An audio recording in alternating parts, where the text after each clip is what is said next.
all day tackling your to-do list only to go to bed feeling like you didn't get enough done? Always. Oh man, me too. Our next guest is a productivity expert who is showing us how to change all that in her highly anticipated first book, The Joy of Missing Out, Live More by Doing Less. Please welcome Tanya Dalton. Welcome, Tanya. Welcome, Tanya. Thanks for being here. Thank you so much for having me. Yeah. I know. I mean, here's the thing is that I think a lot of us may be familiar with FOMO, right? The fear of missing out. Well, you're taking that and you're kind of flipping it over a little bit. And you're That's what I do. JOMO. Tell us about JOMO and how we can achieve it. Yeah, so the joy of missing out really is this idea of let's let go of busy. There's this whole obligation to be busy. In fact, when we don't feel like we're busy enough, we feel like we're maybe somehow failing. Have you ever had that where you have like 10 seconds to yourself and you think, oh, I must have forgotten something? Yeah, well, how can I fill this time? Right. Exactly, exactly. And so here's the thing. There's a lot of joy in missing out on the busyness and the stress and the saying yes to things out of obligation instead of saying yes out of joy and out of really desire to do it.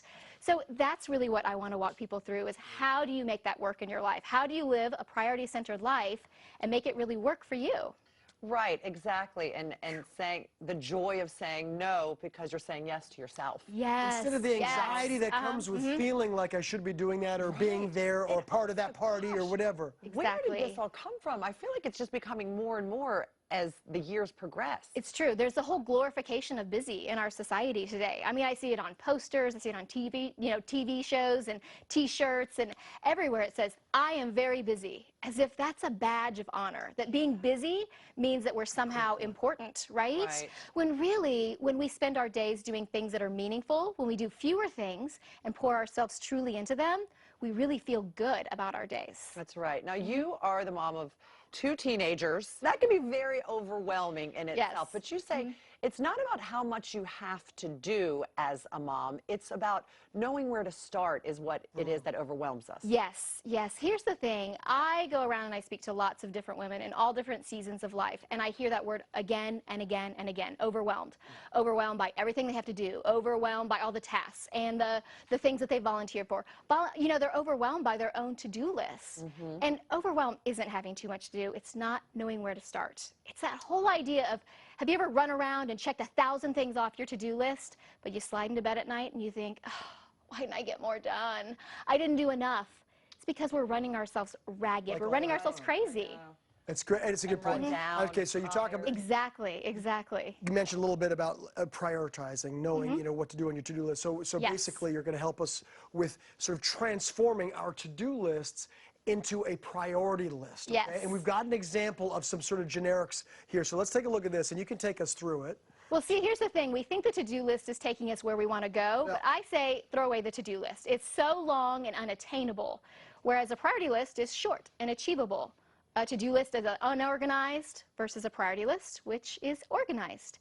And with a to-do list, there's no clear direction versus a priority list, which tells you where to start. And like we just said, overwhelm isn't having too much to do.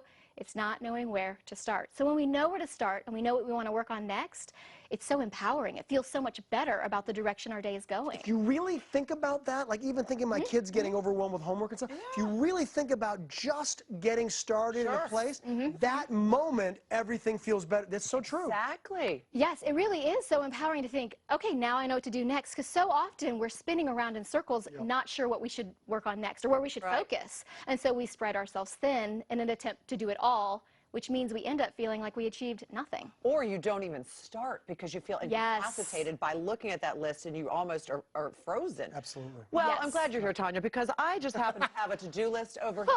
That is so convenient. It's convenient. It's just odd. I carry it around from time to time. It's a very large to-do list to carry around with you. It's hard to carry around, but I make it happen. So I was hoping you could help us with our to-do list and turn it into a priority list. Yes, I would love to do that. Okay. Yes, absolutely. Okay. So here you can see we have all these different items and they're jumbled up and you don't know where to start. So I say we start at the top with the very first level, which is escalate. So these are items that are important in that they drive you closer to your goals, they're tied to your North Star, your mission, your vision, your core values, and they're urgent, so they need to be done right away. So tomorrow's work presentation, escalate. We start there at the very, very top. Okay. All right. So Okay, the next level. that So makes that's the first level, escalate. So what's the next Escalate. level underneath that? The next level is cultivate. So these are also tasks that are important, but they're not really urgent. So a lot of times they get pushed aside to not get done at all. So these are actually things that are really going to help you in your personal growth and in your professional growth. So things like creating a budget, maybe signing up at the community center for a class or a course that would really help you with your job or a hobby. That's more important than picking up the dry cleaning? What if I have to wear the dry cleaning tomorrow? Amen. That is where dry cleaning goes. no, I'm You know panicking. what? Let's just take dry cleaning off the list altogether, right? Because here at the bottom, we have the last level, which is accommodate, which are the things that really need to happen last. Not truly important, but still urgent.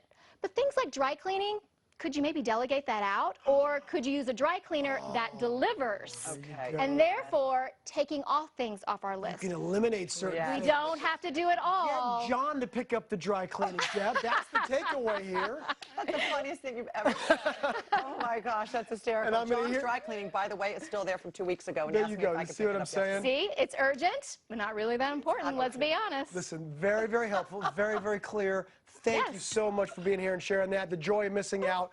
Live More by Doing Less is available now wherever books are sold, everybody. That's a good one, too. Thank you so much.